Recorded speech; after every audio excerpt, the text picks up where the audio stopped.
Je m'appelle Marlo Bennett. J'ai 28 ans et, pendant longtemps, j'ai cru que la stabilité signifiait la sécurité. Je travaille comme consultante en informatique. Le genre de travail où les choses sont toujours sur le point de lâcher et où des gens comme moi sont payés pour les en empêcher. J'ai toujours été doué pour ça. Calme sous la pression, organisé, la personne qui ne panique pas quand tout le monde le fait.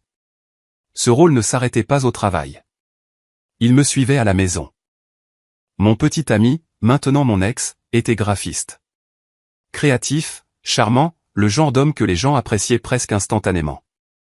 Nous étions ensemble depuis 2 ans, vivant dans un appartement confortable dans une ville de taille moyenne. Du moins, c'est ce que je me disais. Nous construisions quelque chose de stable, de réel. Dès le début, j'étais à fond. Peu de temps après le début de notre relation, il a perdu son emploi. Des contrats en freelance se sont taris du jour au lendemain. Il a d'abord essayé d'en rire, disant que c'était temporaire, qu'il rebondirait vite. Mais les semaines se sont transformées en mois, et le stress s'est installé dans notre appartement comme un invité permanent. Je n'ai pas hésité. J'ai couvert le loyer, pris des heures de consultation supplémentaires, l'ai aidé à mettre à jour son portfolio, à réécrire des descriptions, et j'ai même contacté quelques personnes que j'avais connues au fil des ans. Je restais assise avec lui tard le soir pendant qu'il rafraîchissait sa boîte de réception, lui rappelant que ce n'était pas un reflet de sa valeur. Il me regardait alors, fatigué, reconnaissant, et disait « Tu es mon rocher, Marlo ». Je croyais que cela signifiait un partenariat. Avec le recul, je réalise que cela signifiait surtout que j'étais pratique. Il y a eu des sacrifices que j'ai à peine remarqués à l'époque, comme le week-end que mes amis avaient prévu, avec randonnée, chalet, loin des écrans et des responsabilités pour une fois. J'ai annulé sans hésiter quand il s'est fait expulser de son ancien logement et a eu besoin d'aide pour déménager. Ce n'est pas grave, me suis-je dit en montant des cartons dans des escaliers étroits. C'est ce qu'on fait quand on aime quelqu'un. Nous parlions de l'avenir de cette manière vague et rassurante. Le mariage un jour, peut-être des enfants. Rien de pressé, rien de concret, mais assez pour avoir l'impression que nous étions sur la même longueur d'onde. J'avais clairement indiqué que je ne sortais pas avec lui pour m'amuser. Je le choisissais.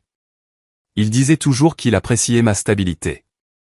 À l'époque, je prenais ça pour un compliment. Maintenant, je comprends ce qu'il voulait vraiment dire. Pour lui, la stabilité n'était pas quelque chose de mutuel. Ce n'était pas quelque chose que l'on protège. C'était quelque chose sur quoi on s'appuie, quelque chose que l'on suppose toujours présent, peu importe le peu que l'on donne en retour. Il y a eu des moments, de petits moments, où quelque chose clochait. Des moments où je remarquais que j'ajustais toujours mon emploi du temps, mes attentes, même mon ton de voix pour que tout se passe bien. C'est moi qui absorbais le stress pour que la relation ne se fissure pas. Je me disais que l'amour, c'était la patience. Que l'engagement signifiait tolérer l'inconfort. Je ne réalisais pas encore que j'apprenais lentement à quelqu'un à me considérer comme acquise. À l'époque, je pensais être mature, solidaire, le genre de femme que les hommes ont de la chance d'avoir. Je ne savais pas que j'étais déjà cataloguée comme la solution de sécurité. Pas choisie, juste une valeur sûre. J'aurais dû prêter plus d'attention à la façon dont son téléphone s'illuminait.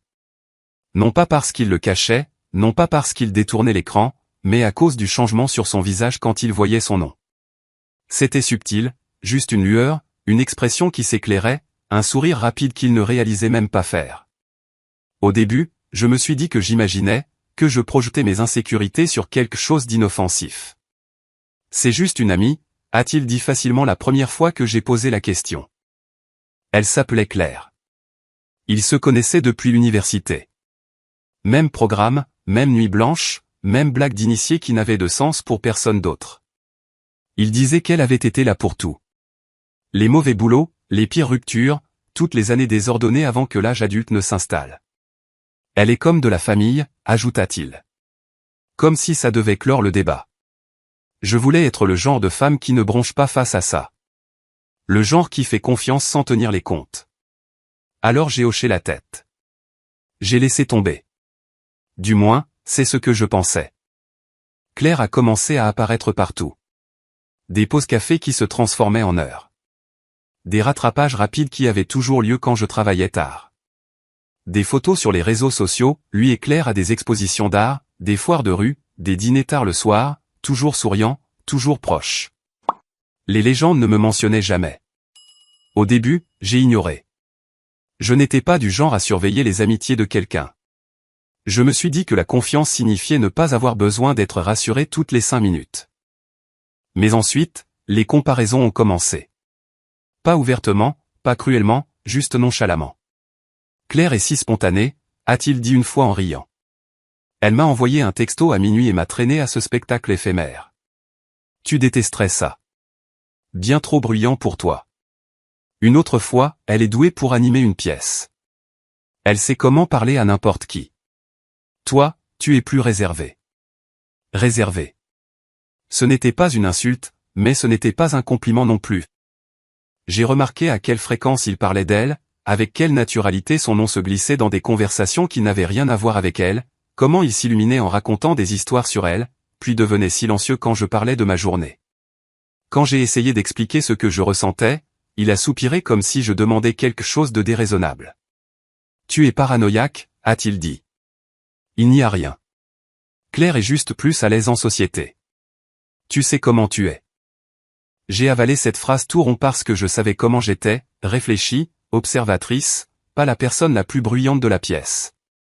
J'avais toujours cru que c'était des forces, jusqu'à ce que je commence à les voir présentées comme des défauts.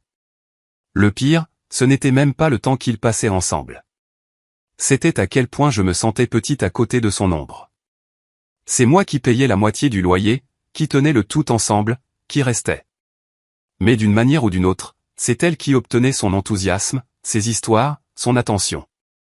Tard le soir, allongé à côté de lui pendant qu'il scrollait sur son téléphone, je me surprenais à me demander quand j'avais cessé d'être la femme avec qui il était impatient de parler. Je n'ai pas accusé. Je n'ai pas exigé. Je n'ai pas fixé de limite. Je me suis dit que l'amour signifiait la confiance. Je me suis dit que je réfléchissais trop. Ce que je ne réalisais pas, c'est qu'à chaque fois que j'ignorais cette sensation de serrement dans ma poitrine, je lui apprenais quelque chose de dangereux. Que mon inconfort était négociable. Que ma place à ses côtés n'était pas garantie. Et cela allait avoir plus d'importance que je ne l'imaginais. Ça ne s'est pas produit d'un seul coup. C'est le problème quand on est dévalorisé. On remarque rarement le moment exact où ça commence. Il n'y a pas d'annonce, pas de signe avant-coureur, juste un lent glissement, comme des meubles déplacés d'un centimètre à la fois jusqu'au jour où l'on trébuche dessus. Les comparaisons sont devenues le bruit de fond de notre relation. Au début, elles étaient présentées comme des observations. Inoffensives, presque réfléchies. Claire est vraiment douée pour lire les gens, a-t-il dit une fois après un dîner. Elle sait exactement quoi dire pour que l'ambiance reste amusante. J'ai souri, hoché la tête, me disant que ce n'était pas personnel. Un autre soir, en faisant défiler des photos sur son téléphone, il s'est arrêté sur une d'elles, riant, les cheveux légèrement en désordre, pris en plein mouvement. Elle a juste cette énergie, a-t-il dit. Tu sais. Je savais. Ce qu'il ne disait pas comblait les vides. Toi, non. Ce n'est pas qu'il m'ait jamais directement critiqué. Ça aurait été plus facile à contrer. Au lieu de ça, il l'a loué de manière à me redéfinir discrètement comme son opposé. Elle était spontanée. J'étais prévisible. Elle était magnétique. J'étais stable. Elle pouvait illuminer une pièce. Je gardais les pieds sur terre. Ces mots semblent neutres en eux-mêmes, équilibrés même. Mais quand on les entend assez souvent, toujours en contraste, ils commencent à ressembler à des mesures, comme si on était pesé contre quelqu'un d'autre et qu'on n'était pas tout à fait à la hauteur. Je me suis surprise à m'adapter, à rire plus fort lors des rassemblements, à forcer l'enthousiasme quand j'étais fatigué, à le laisser choisir les plans, les restaurants, même la musique, parce que ça semblait plus facile que d'être qualifié de basse en énergie. Une fois, après avoir refusé une invitation de dernière minute pour sortir, j'avais une réunion tôt le lendemain matin, il a haussé les épaules et a dit, presque en plaisantant, Claire aurait été partante. Il ne m'a pas regardé en le disant. J'en ai ri. Plus tard cette nuit-là, seul dans la salle de bain en me brossant les dents, j'ai fixé mon reflet et je me suis demandé quand être responsable était devenu un défaut. J'ai commencé à méditer dans les conversations, à écourter mes histoires, à me demander si ce que j'avais à dire était assez intéressant. Je l'écoutais parler de sa journée, de ses frustrations, de ses idées, de ses rêves, avec une attention totale, hochant la tête, l'encourageant. Mais quand c'était mon tour, son attention se détournait, téléphone en main, avec des demi-sourires. MHMH. Je me disais de ne pas tenir les comptes. Que l'amour n'était pas transactionnel. Mais quelque chose en moi s'érodait lentement. Il y a eu des moments calmes, où j'ai pensé à dire quelque chose de vrai, à lui demander pourquoi j'avais toujours l'impression d'être en compétition avec une femme qui n'était même pas censée être dans la course. Mais à chaque fois que j'ouvrais la bouche, je me souvenais avec quelle facilité il avait balayé mes préoccupations auparavant. Tu réfléchis trop. Tu es trop sensible. Pourquoi tu en fais toute une histoire? Alors, je suis restée silencieuse, car le silence semblait plus sûr que de m'entendre dire que mes sentiments étaient le problème. Je ne réalisais pas alors que je disparaissais petit à petit, que le jour de la véritable trahison, j'aurais déjà été conditionné à douter de moi-même. Je croyais encore que nous construisions quelque chose ensemble. Je ne savais pas que j'étais déjà mise à l'écart.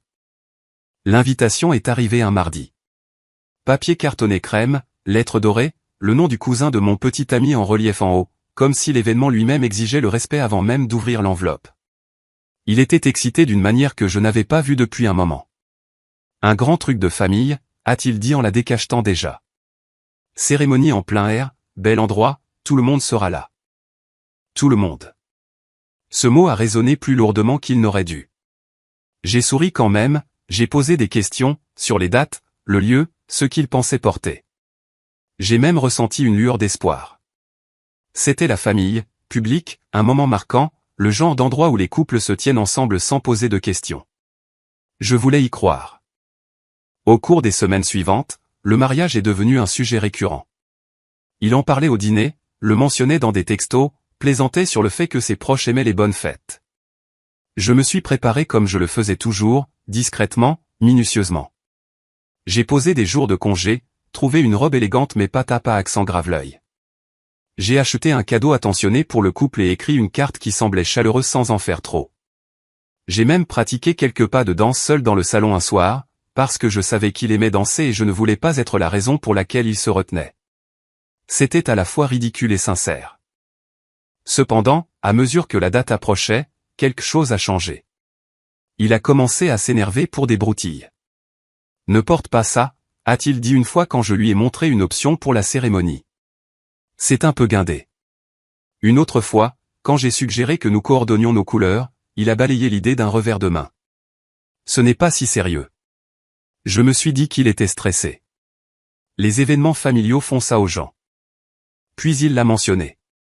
Claire vient aussi, a-t-il dit nonchalamment, comme si c'était une pensée après coup. Elle est amie avec la femme de mon cousin. Elles se connaissent depuis toujours. Bien sûr qu'elle l'était. J'ai gardé une expression neutre. Je n'ai rien demandé, rien dit. À l'intérieur, quelque chose s'est noué.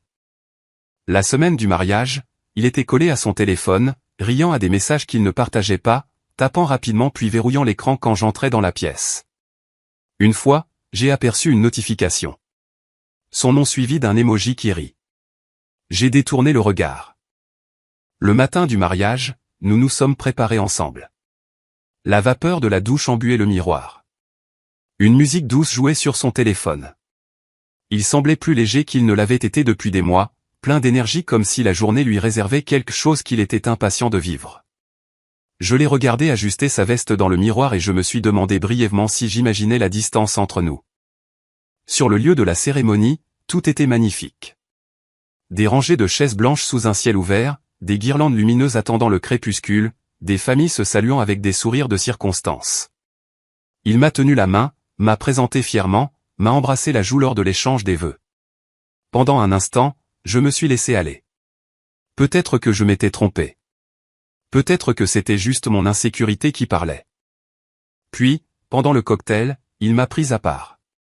Pas avec urgence, pas avec des excuses, juste délibérément. Son ton a changé, plus bas, contrôlé, comme s'il allait donner des instructions, pas entamer une conversation. « Écoute », a-t-il dit en jetant un coup d'œil autour de lui pour s'assurer que personne n'était assez près pour entendre. « Ne me fais pas honte ce soir, d'accord ?» J'ai cligné des yeux. « Que veux-tu dire ?» ai-je demandé.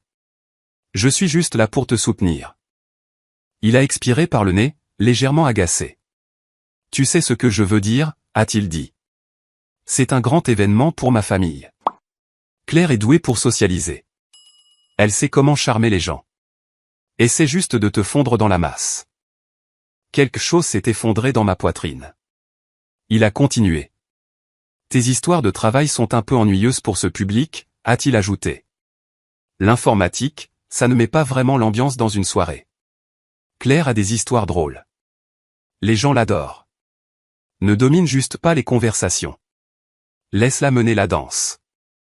Les mots ne se sont pas enregistrés d'un seul coup. Ils se sont empilés, chaque mot pesant plus lourd que le précédent. J'ai hoché la tête parce que je ne savais pas quoi faire d'autre.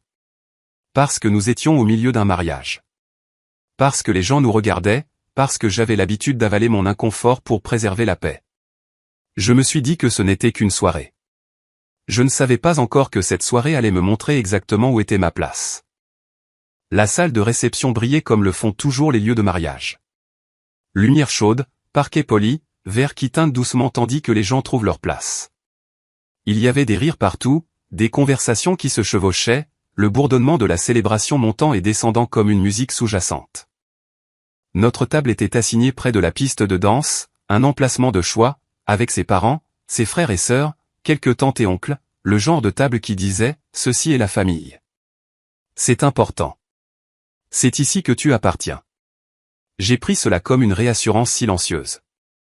J'étais en pleine conversation avec sa mère, complimentant la cérémonie, posant des questions sur un parent que j'avais rencontré une fois, quand je l'ai senti me toucher le bras, pas doucement, pas affectueusement, mais avec urgence. Marlo, il s'est arrêté, a baissé la voix. Viens ici. Je me suis excusé et l'ai suivi à quelques pas. Claire se tenait là. Elle avait l'air naturel, les cheveux parfaitement décoiffés, une robe qui semblait à la fois décontractée et intentionnelle. Elle m'a souri comme si nous étions dans la même équipe. Il n'a pas perdu de temps. Il y a eu un petit cafouillage avec le plan de table, a-t-il dit, l'air déjà impatient, comme s'il voulait que ce soit réglé rapidement. Claire s'est retrouvée à l'une des tables du fond. J'ai attendu. Il y avait sûrement plus. Elle est plus à sa place ici, a-t-il continué. Ma famille l'adore. Ce sera plus amusant si elle est à cette table. Les mots n'ont pas tout de suite fait sens. Je l'ai regardé, puis j'ai regardé Claire, puis je l'ai regardé à nouveau. Qu'est-ce que tu es en train de dire, ai-je demandé prudemment. Il a froncé les sourcils comme si je ralentissais les choses. Je te demande si tu peux échanger ta place avec elle, a-t-il dit. Juste pour le dîner. Ce n'est pas grave. La pièce m'a semblé soudainement plus bruyante. Plus lumineuse. Trop. C'est notre table, ai-je dit doucement. Je suis ta petite amie. Il a soupiré, se frottant le front comme si j'étais difficile. Allez, n'en fais pas toute une histoire, a-t-il dit. Claire est plus extravertie. Elle animera la conversation. Toi, tu es. Tu es plus introverti. Introverti, encore. Elle vient aussi de vivre une rupture difficile, a-t-il ajouté rapidement, comme si cela scellait l'affaire. L'ambiance familiale lui fera du bien. Tu t'en sortiras très bien à l'autre table. J'ai jeté un coup d'œil à la table. Sa mère avait remarqué le retard. Sa tante nous observait avec une curiosité polie. Les gens remarqueraient si je partais. Claire n'a pas dit un mot. Elle se tenait juste là, les mains jointes, un léger sourire aux lèvres. En attente. Pourquoi a-t-elle besoin de ma place, ai-je demandé. Ma voix est restée calme même si quelque chose en moi se fissurait. Pourquoi sa place est-elle plus ici que la mienne? Il a croisé les bras. Parce qu'elle s'intègre bien, a-t-il dit. C'est juste pour une soirée. Arrête d'être égoïste.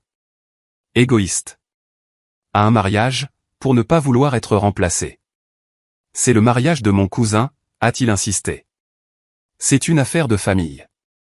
Claire est pratiquement de la famille. Tu survivras quelques heures seul. J'ai senti une chaleur monter derrière mes yeux. Pas des larmes, juste une pression. Je l'ai regardé, vraiment regardé, j'ai vu à quel point il était certain, avec quelle facilité il avait décidé, à quel point ma présence comptait peu desquels entraient en conflit avec son confort. Claire a croisé mon regard à ce moment-là, juste une seconde. Il n'y avait aucune excuse, aucune gêne, juste de l'attente. J'ai tout compris à cet instant. Si je restais, j'accepterais le rôle qu'il m'avait déjà assigné. La remplaçante, le bouche-trou, la femme qui assurait la stabilité pendant que quelqu'un d'autre apportait l'excitation. J'ai redressé les épaules. Si c'est ce que tu penses, dis-je d'un ton égal. Alors profite de la soirée. Il a cligné des yeux. Attends. Je n'ai pas attendu. Je me suis retourné et je suis parti, serpentant entre les tables, dépassant des invités qui ne savaient pas qu'il assistait à la fin de quelque chose. Je n'ai pas pleuré. Je ne me suis pas pressé. Je suis juste parti. Le temps que j'atteigne le parking, mon téléphone vibrait déjà sans arrêt. Je n'ai pas encore écouté les messages vocaux. Je suis monté dans ma voiture, j'ai fermé la portière et je suis resté assise en silence un moment avant de démarrer le moteur. En m'éloignant, une pensée s'est installée avec une clarté surprenante. Je ne fuyais pas l'amour. Je fuyais l'humiliation. Je n'ai pas allumé la radio. Le silence semblait plus honnête. Les lampadaires défilaient sur le pare-brise pendant que je conduisais, mes mains fermes sur le volant, même si ma poitrine semblait vide. Je continuais d'attendre une vague d'émotions dramatiques. Colère, larmes, regrets, mais rien de tout cela n'est venu. Juste une clarté sourde et douloureuse qui s'approfondissait à chaque kilomètre. Mon téléphone a vibré encore et encore. J'ai jeté un coup d'œil à l'écran une fois à un feu rouge. 6 appels manqués, 6 messages vocaux. Je ne les ai pas ouverts. Je connaissais déjà le schéma. D'abord, il y aurait de la confusion. Où es-tu? Puis de l'irritation. Tu es dramatique. Puis de la panique. S'il te plaît, appelle-moi. Et enfin, le désespoir déguisé en inquiétude. J'avais vécu ce cycle auparavant, de manière moins intense. Ce n'était que la version la plus bruyante. Le trajet semblait interminable. Une heure étirée par des moments rejoués en boucle que je ne pouvais pas effacer. La façon dont ses yeux m'avaient évité pour se poser sur Claire, la facilité avec laquelle il avait décidé que j'étais déplaçable. Facultative. Le temps que j'arrive sur le parking de notre appartement, mon téléphone s'illuminait comme un signal d'alarme. Je ne suis pas entré. Je suis resté assise, le moteur tournant, et j'ai finalement écouté. Le premier message vocal était agacé. Marlo, c'est quoi ce bordel? Tu es juste parti. Je ne le pensais pas comme ça. Claire est juste meilleure en société. Rappelle-moi. Le deuxième était plus sec. Ok, sois en colère, mais tu gâches la soirée. Ma famille demande où tu es passé. C'est embarrassant. Le troisième s'est un peu adouci. Je comprends que tu sois contrarié, mais ce n'est pas grave. Elle est assise là maintenant. C'est pas grave. Parle-moi, c'est tout. Le quatrième s'est fissuré. On entendait de la musique en fond. Je suis désolé si c'est mal sorti. Tu sais que je t'aime. Ne fais pas ça. Reviens ou au moins réponds. Au cinquième, sa voix était chancelante. Pourquoi tu m'ignores? Ça fait mal. Je ne pensais pas que tu réagirais de manière excessive comme ça. Le sixième était différent, sa respiration inégale. Et si tu avais eu un accident? S'il te plaît, appelle-moi. J'ai merdé. J'ai besoin de savoir que tu vas bien. Je fixais droit devant moi à la fin du dernier message. Quelque chose d'étrange s'est produit alors. Je ne me suis pas senti réconforté. Je ne me suis pas senti vengé. Je me suis senti détaché, car en les écoutant à la suite, j'ai entendu la vérité clairement pour la première fois. Rien de tout cela ne me concernait. Pas vraiment. Il s'agissait de la soirée qui partait en vrille, des questions de sa famille, de l'image qui se fissurait en public. Il n'y avait aucune reconnaissance de ce qu'il avait fait, aucune conscience de la profondeur de son humiliation, juste la peur des conséquences, de l'inconvénient, de la perte de contrôle. J'ai supprimé les 6 messages vocaux. Puis j'ai éteint mon téléphone. J'ai pris un sac de voyage du siège arrière, quelque chose que j'avais commencé à garder là des mois auparavant pour les déplacements professionnels, et j'ai conduit jusqu'au motel le plus proche. Rien de luxueux, juste propre, calme, anonyme. Cette nuit-là, je suis resté allongé sur des draps inconnus, fixant le plafond, écoutant le bourdonnement d'un climatiseur qui ne me connaissait pas, qui n'attendait rien de moi. Et pour la première fois depuis longtemps, j'ai ressenti quelque chose de proche de la paix. Pas du soulagement, pas du bonheur, juste l'absence de poids. Je me suis endormi en sachant une chose avec une certitude absolue. Je ne retournerai pas à cette table. Je me suis réveillé avant mon réveil. La chambre du motel était baignée de cette lumière grise et terne qui existe juste avant que le matin ne décide du genre de journée qu'il va faire. Pendant un instant, je ne savais pas où j'étais. Puis tout est revenu d'un coup. Le mariage, la table, la marche vers ma voiture, le silence. Mon téléphone était toujours éteint. Je l'ai laissé ainsi pendant que je prenais ma douche, m'habillais, rangeais le sac que je n'avais pas complètement défait. La femme dans le miroir était la même, mais quelque chose dans sa posture avait changé. Plus droite, moins apologétique. J'ai rallumé mon téléphone sur le parking. Les notifications ont afflué immédiatement. D'abord les textos. Marlo, où es-tu allé hier soir? Tu dois vraiment me répondre. C'est complètement disproportionné. On peut parler comme des adultes, s'il te plaît? Je n'ai pas répondu. Il y avait des emails aussi. Longs. Divagants. À parts égales d'excuses et de justifications. Il était stressé. Il ne le pensait pas comme ça. Claire avait mal compris. J'avais mal compris. Tout était un malentendu. J'ai alors été frappé par la quantité d'énergie qu'il mettait à s'expliquer sans jamais vraiment assumer ce qu'il avait fait. Je suis rentré en milieu de matinée, je me suis garé à un pâté de maison et je suis monté à l'appartement pendant qu'il était encore sorti. L'endroit sentait pareil. Familier. Trop familier. J'ai fait mes valises en silence.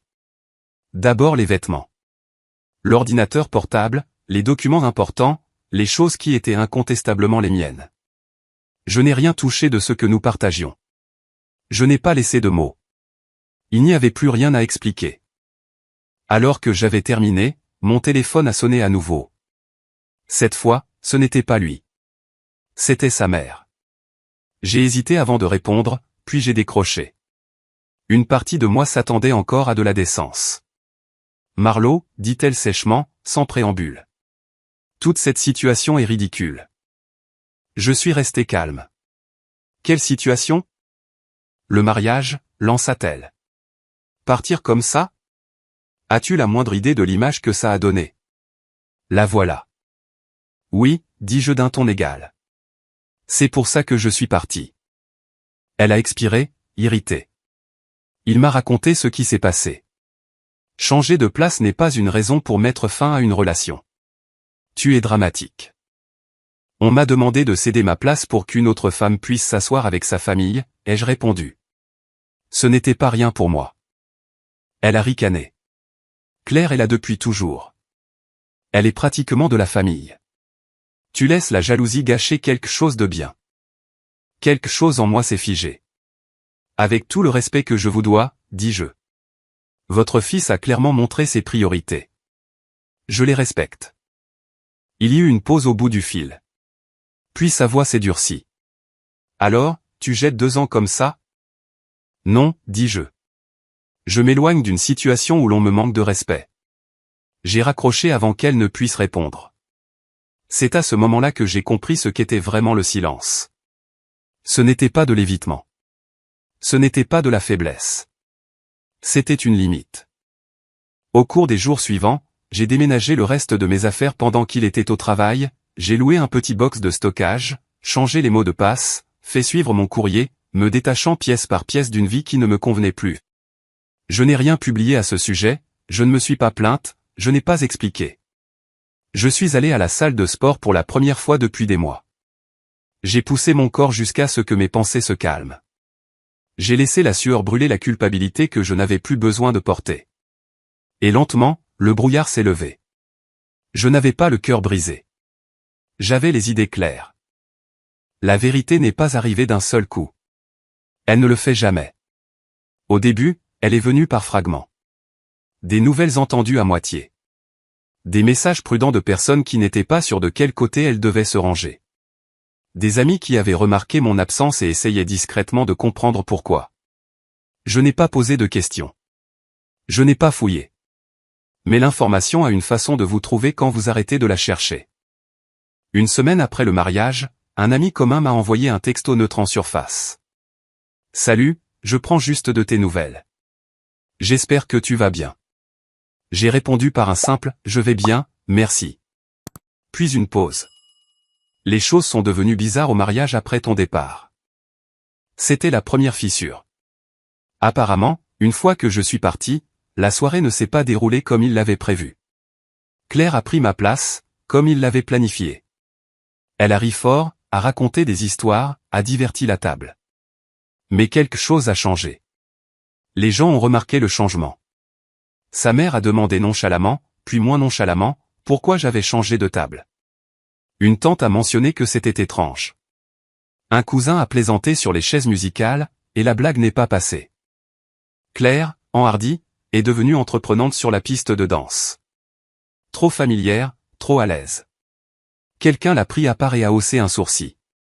Un autre parent a chuchoté à sa mère. Et les questions ont commencé. Les photos qu'il a postées ce soir-là racontaient leur propre histoire. Lui et Claire en train de danser. Lui et Claire en train de rire. La légende disait quelque chose comme « meilleure soirée de tous les temps ». Ambiance familiale. Je l'ai vu plus tard. Pas parce que je cherchais, mais parce que quelqu'un m'a envoyé une capture d'écran avec une seule ligne en dessous, ça ne donne pas une bonne image. Quelques jours plus tard, les vraies retombées ont commencé. Ils se sont disputés. Pas discrètement, pas poliment. Claire ne s'était pas contentée de profiter du mariage. Elle avait fait du réseautage, glissant des cartes de visite à ses parents, utilisant l'événement familial pour se vendre, pour créer des liens, pour s'élever. Quand il l'a confrontée, elle ne s'est pas excusée. Elle a ri, l'a traité de coincé, a dit qu'il réagissait de manière excessive. Elle a dit qu'il avait invité cette dynamique en la choisissant toujours au lieu de moi, en lui faisant de la place là où elle n'avait pas sa place. Cette dispute a rapidement dégénéré. Des textos ont été envoyés, des limites ont été franchies, des mots qui ne pouvaient pas être repris. Quelqu'un a fait fuiter des captures d'écran. Je ne les ai jamais vues moi-même, mais j'en ai entendu assez. Tu es amusante en public, mais épuisante en privé. Reste avec ta petite amie sur si c'est ce que tu veux. Ne confonds pas attention et engagement. L'ironie n'a échappé à personne. Il a sombré. Il a manqué le travail, s'est emporté contre des collègues, a raté des délais. La confiance créative qu'il affichait si facilement s'est fissurée sous la pression. Son patron l'a remarqué. Sa famille aussi. Sa mère a cessé de m'appeler. Son cousin l'a désabonné en ligne. Des amis ont pris leur distance. Pas de manière spectaculaire, juste assez pour faire mal. Claire a disparu de sa vie aussi vite qu'elle l'avait dominée. De nouvelles photos ont fait surface quelques jours plus tard. Groupes différents, événements différents, même sourire, même schéma. Je n'ai rien regardé directement, mais chaque mise à jour confirmait ce que je savais déjà. Il ne s'agissait pas de mon départ. Il s'agissait d'un système qui s'effondrait enfin sans que quelqu'un le maintienne. Pendant ce temps, ma vie n'a pas explosé. Elle s'est simplifiée. Je me suis installé dans une routine qui m'appartenait. Salle de sport le matin, un travail qui me mettait au défi sans m'épuiser, des soirées calmes d'une manière qui semblait intentionnelle, pas solitaire. La douleur s'est estompée, non pas parce que j'avais oublié ce qui s'était passé, mais parce que j'avais cessé de me remettre en question. Le karma n'est pas arrivé avec des feux d'artifice. Il est arrivé avec la clarté, et c'était suffisant. Le silence ne l'a pas effrayé au début. Il l'a pris pour une pause, une période de refroidissement, quelque chose de temporaire. C'est ce que les gens comme lui supposent toujours, que la personne qui a été la plus patiente finira par revenir pour rétablir l'équilibre. Il avait tort. Environ 10 jours après le mariage, mon téléphone a sonné d'un numéro inconnu. J'ai laissé le message sur le répondeur. La curiosité l'a emporté plus tard, et j'ai écouté. « Marlo, c'est moi », disait sa voix, essayant de paraître calme, raisonnable. « Je sais que tu es en colère, mais ça a assez duré. L'histoire des places était stupide. » D'accord, j'étais stressé. Claire n'est qu'une amie. Elle ne signifie rien. Tu as réagi de manière excessive en partant comme ça. Rappelle-moi pour qu'on puisse arranger ça. Arranger ça. Comme si ce qui s'était passé était un problème technique. J'ai supprimé le message vocal. C'est alors que les intermédiaires sont apparus. Un message d'un de ses amis. Quelqu'un avec qui j'avais partagé des dîners. Avec qui j'avais ri. Il ne va pas bien. Il sait qu'il a merdé. Ne jette pas quelque chose de bien pour une mauvaise soirée. Puis son frère. La famille est contrariée. Oui, mais ta disparition a aggravé les choses. Il a besoin de toi. Au moins, par lui. Besoin. Encore ce mot. Une semaine plus tard, sa mère a essayé depuis un autre numéro, plus douce cette fois. Mesuré. Tu n'as pas à le punir éternellement, a-t-elle dit. Il a appris sa leçon. J'ai failli rire, car ce qu'il avait appris n'était pas le respect. C'était la perte de contrôle. Le vrai changement s'est produit le soir où il s'est présenté à mon appartement. Je ne m'y attendais pas. Je préparais le dîner, musique basse, téléphone face contre le comptoir. Puis on a frappé. Fort, urgent, sans équivoque. Marlowe, sa voix a traversé la porte. Je sais que tu es là. Je n'ai pas bougé. J'ai merdé, a-t-il dit, les mots se bousculant maintenant. Claire est partie. Elle m'a utilisé. Elle a dit des choses vraiment tordues. Tu avais raison à son sujet. Je le vois maintenant. Silence de ma part. On peut revenir à ce que c'était avant, a-t-il plaidé. Je vais arranger ça. Je te le promets. Ce que c'était avant. Moi avalant mon inconfort. Moi étant mise de côté. Moi restant silencieuse pour qu'il puisse rester à l'aise. Je suis resté exactement où j'étais, écoutant sa voix passer de la supplication à la frustration, de l'excuse à la colère. Tu vas vraiment m'ignorer comme ça, a-t-il finalement lancé. Après tout ce que j'ai traversé, après t'avoir choisi par-dessus tout. L'audace était presque impressionnante. Quand il est parti, ce n'était pas avec des excuses. C'était avec du ressentiment. C'est là que j'ai su, vraiment su, que si j'étais resté, cela aurait été ma vie, des cycles de justification, de remords temporaires et de manque de respect permanent. 2 mois plus tard, je l'ai revu. L'anniversaire d'un ami commun. Petit bar, lumière tamisée. J'ai hésité à y aller, mais ma vie était devenue plus grande que ma peur de le croiser. Je ne suis pas arrivé seul. J'étais avec Rowan, quelqu'un que j'avais rencontré dans un groupe de randonnée. Calme, attentif, gentil d'une manière qui n'exigeait pas de contrepartie. Nous ne précipitions rien, nous construisions juste lentement, équitablement. Quand mon ex m'a vu, son visage a changé. D'abord le choc, puis le regret, puis quelque chose de plus sombre. Il m'a acculé près du bar. « Marlowe, s'il te plaît » a-t-il dit, les yeux se posant sur Rowan. « On peut parler ?» Il n'y a rien à dire, ai-je répondu calmement. Il m'a regardé comme s'il me voyait pour la première fois, non pas comme quelque chose de stable sur lequel s'appuyer, mais comme quelqu'un qui avait tourné la page sans lui. « Mais je t'aime » a-t-il dit désespérément. « Ça ne compte pour rien. » J'ai croisé son regard, fermement. « Ça veut dire que tu as appris quelque chose, dis-je. Seulement, ce n'est pas arrivé à temps pour me retenir. Je me suis détourné, et ce fut la dernière conversation que nous ayons jamais eue. Je n'ai plus pensé à lui après ça.